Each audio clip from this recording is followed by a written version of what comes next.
Hey, welcome back to Low Ballin' Outdoors. I'm Alex. Well, today we brought back out the Fuel 415. This is gonna be a one-year review. Some of the things I like, some of the things I dislike, and is it really worth the purchase? I mean, it is one of the cheaper bows that you can buy. Let's get into this. First up, we're gonna be talking about some of the strengths of that Fuel 415. One, this thing is accurate. No problem smacking a bullseye, no problems grouping any arrows. This thing's fairly accurate. Adjustability. I love that you can adjust that buttstock to kind of fit your personal needs. Now, I'm kind of a big guy, so I like everything all the way out. But when my boy was taking this thing out last year, he needed it shorter. Boom, love it. The cocking mechanism, it not only has the groove where you can put a traditional rope on it, but it also has a crank. The crank, very simple operation. You can do it almost with one hand, and it has all the guards where you need it to kind of keep your hands away from the string. It's a fairly quiet bow to shoot. It's not super loud. As a matter of fact, last year I shot once at a deer and it got deflected off of a vine that was hanging there, and I got to cock this thing and fire a second arrow at that deer. So yeah, I'm gonna say it's a fairly quiet. It does have some limb silencers on there to help. It has string silencers back here. And of course, the traditional quiver. It'll carry several arrows. It's set up nicely. And I have ran every bit of 500 arrows through this particular bow, and I've had no problems. Now, let's talk about some of the cons. One, it's just got an okay optic. The optic's not that great. It is clear enough to shoot, 50, 60 yards. That's fine. Also, some of the back end, kind of rattly. Can you guys hear that? It just kind of makes a little noise as you're walking through the woods. Number two, now this is maybe petty, but it says I'm not a fan of it. Right there. That holds your whole trigger group in. When you look down in there, I'm always afraid I'm gonna knock that thing out. It's not even come loose, but it's just exposed like that, and I always get kind of nervous about that kind of thing. And probably one of my biggest pet peeves of this guy, it has places for you to put a sling there and back here. But this thing is built kind of awkward, as most crossbows are, and they're really heavy.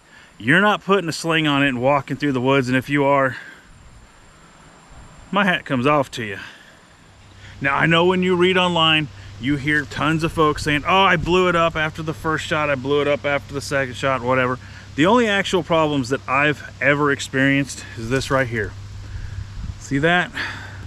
That bolt has come loose, which causes this whole top part that controls your safety and where your scope sits, that'll cause that to cantilever like that. But slammed it back down, tightened it up, put a little blue Loctite on it, not had a problem with it since. Now, I have never personally experienced a bow failure. Now, I know that can happen.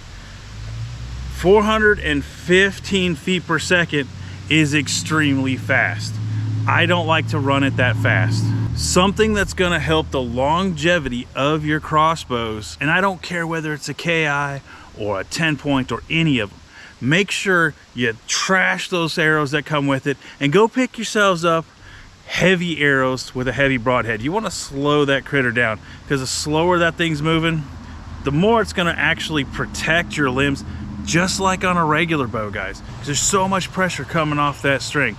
I mean, a deer or a turkey or whatever, even a target is not going to care about 25 or 30 feet per second. And there's something else that's going to help protect your bow in the long run. Check this out. Before you start shooting these things, you need to make sure that you're lubing everything up. Not just the string, but also the slide in here.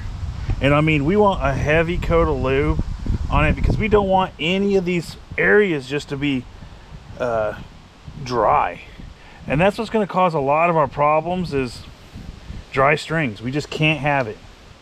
There's a couple things that's going to help protect the longevity of your bow. One, every year, make sure that all of your fasteners stay tight. And I mean, from your limbs all the way down to your stoppers, All of it needs to be tight. If something gets loose, don't shoot it. Take the time, stop what you're doing, tighten up everything, because you really don't want this thing coming apart on you. And now speaking of how fast these things are, let's actually check it. This is an Athlon Rangecraft. We're gonna set it out here, and with these heavy arrows, let's see what the speed is. All right, just make sure we have everything lubed up and ready to go, and you won't have any problems with these bows, or at least none that I've had, or at least I haven't had any problems with them, and I have planked a ton with this. All right, here we go.